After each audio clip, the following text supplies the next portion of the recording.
La talbiya. Le prophète alayhi salatu wassalam dit « Il n'est de pèlerin qui prononce la talbiya sans que la bonne nouvelle lui soit portée, ni de pèlerin qui glorifie le nom du Seigneur sans que la bonne nouvelle lui soit portée. » On demanda « Est-ce la nouvelle de son admission au paradis ?» Le prophète alayhi salatu wassalam de répondre par l'affirmative.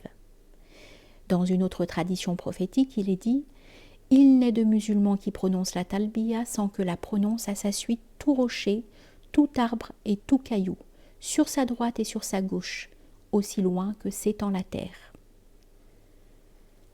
Ainsi, le pèlerin prend conscience que la talbiya a un effet sur la création qui se met à faire écho à ses prières. L'invocation du croyant agit sur la nature et permet de rétablir spirituellement l'harmonie et l'équilibre cosmique qui se trouvent souvent rompus par la cupidité humaine. Aussitôt après avoir formulé l'intention d'accomplir la Umrah, le pèlerin se met à prononcer la talbiya en haussant légèrement la voix.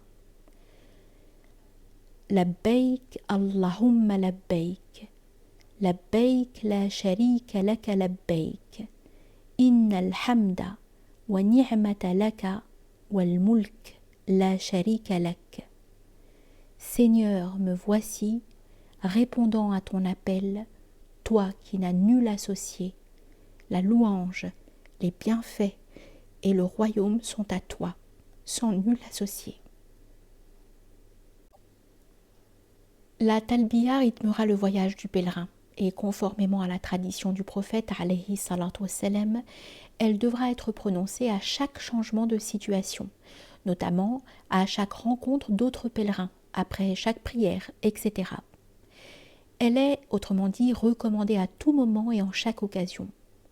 Dans le cadre de la Umrah, le pèlerin devra cesser de la prononcer au moment d'accomplir la circumambulation autour de la Kaaba, le tawaf. En prononçant la talbiya, le pèlerin sature chaque instant de son itinéraire de la présence d'Allah. À travers elle, il imprègne sa conscience du parfum de la divinité et emplit son être de la lumière de Dieu. La talbiya permet la recollection de l'âme dans l'unicité de Dieu et arrache l'homme à la pression asphyxiante de l'ici-bas pour lui permettre de vivre un moment d'éternité au-delà des contingences de la temporalité. Lassé de répondre aux multiples sollicitations de la vie terrestre qui le dispersent, le pèlerin se met à répondre de tout son être à l'appel unifiant de Dieu, Azza wa Jal.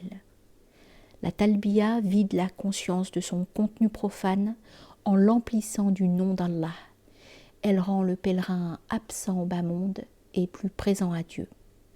Elle dispose l'âme à entrer dans la maison de Dieu, en concentrant toute son attention sur l'unique. Le silence divin requiert l'attention totale du pèlerin.